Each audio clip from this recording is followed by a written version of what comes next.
मी ना 3 वर्षापूर्वी एका बाळाला सांभाळत होते. तर काय झालं माहिती का, त्या बाळाला मी इतकं छान सांभाळत होती ना. आता बघा, बाळ सांभाळताना गाणं म्हणायची बोली नुसती. आता काही बायकांना येतं का गाणे बिणे काही, ते फक्त पोराजवळ लक्ष ठेवतात, त्यांच्याबरोबर चालता फिरता बोलता एवढंच करतात. पण मी अक्षरशः घरच्यासारखं त्या मुलाला म्हणजे माझा घसा कोरडा करते, गाणं बोलते, ओरडते आरडते, नाचते गाते, परत इंग्लिश शिकवते, बोलायला शिकवते, चालायला शिकवते. म्हणजे ते 4 व्हीलर 2 व्हीलर असं तसं करून मी त्यांना शिकवते चालायला बोलायला. म्हणजे मी जेवढ्या ठिकाणी काम केलं आहे ना, की एका वर्षाचं मूल बोलतं का, ते मुलालासुद्धा मी बोलायला शिकवते असं. तरी त्या लोकांना ना जाणीव नसती. आता कसं आहे माहिती का, पूर्वीचे लोक कसे होते माहिती का, आपल्या मुलाला स्वतः वाढवायची. आताचे लोक कामाला बाई ठेवतात, कामाला, पण त्या कामाला बाई ठेवतात, ती बाई ते कामाचे पैसे घेते आणि तरी तिला आम्ही पैसे देतो, आम्ही झोपू देणार नाही. आता ते बाळ झोपलं ना तर आपण झोपायचं असतं. बाळाचं काम झालं म्हणजे झालं ना, बस. ते आम्ही झोपवू नाही तर नाचवू नाही तर गावू नाही तर काही करू. पण असे तरी पण मी ना जसा देश तसा वेश अशी राहत असते. पण इतके असे विचित्र नालायक लोक आहे ना आताचे की विचारायलाच नको. आणि माणसं पण आहे बायकांची. कसं माहिती का, त्या माणसाचं बाहेर लफडं होतं, म्हणजे कामोलीबरोबर. तर ते कामोलीबरोबर लफडं होतं, ते मी पाहिलं आणि त्याला वाटलं मी सांगेन, म्हणून त्यांनी काहीतरी कारण काढून मला कामावरून काढलं असं. आणि काही माणसं असे असतात, आता आपल्याला मला कशी गप्पा मारायची सवय असते, मी गप्पा मारते, बाबा मी इतक्या ठिकाणी काम केलं, असे लोक भेटले तसे लोक भेटले असं तसं. मग त्यांनी त्याच दिवशी बोललं ना की बाबा आज सांगितलं, याच्या पुढून मला असल्या गोष्टी नका सांगू.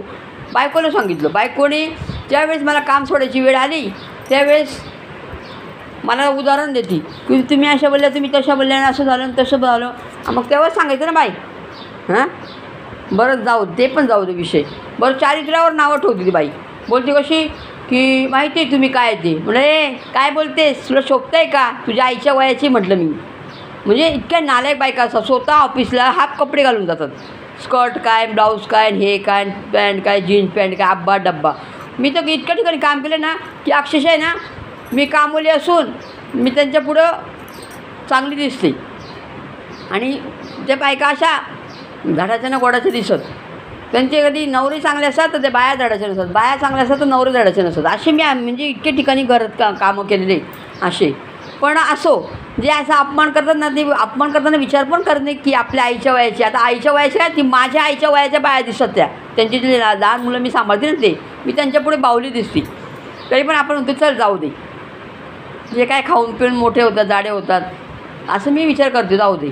पण तरी त्या म्हणजे आपल्या मुलाला त्या बाईनी लहानाचं मोठं केलं, सांभाळलं. भले पैसा देऊ दे ना, पैसा काय करायचा आहे. आता स्फोट झाला, गेला पैसा, काय राहतो पैसा. कधी काय होईल, लाखो रुपये डुबले लोकांचे, कधी काय होईल याचा भरोसा असतो का. तरी पण ना ते बाया असा अपमान करतात, बोलतात.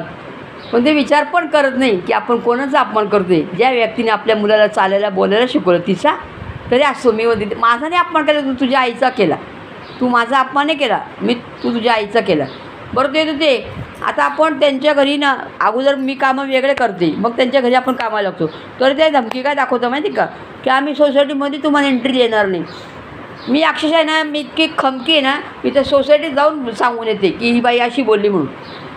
सोसायटी लोक म्हणतात तिने घर विकत घेतलं आहे का, सोसायटी विकत घेतली, येऊ द्या ना, तुम्ही कशाला घाबरता.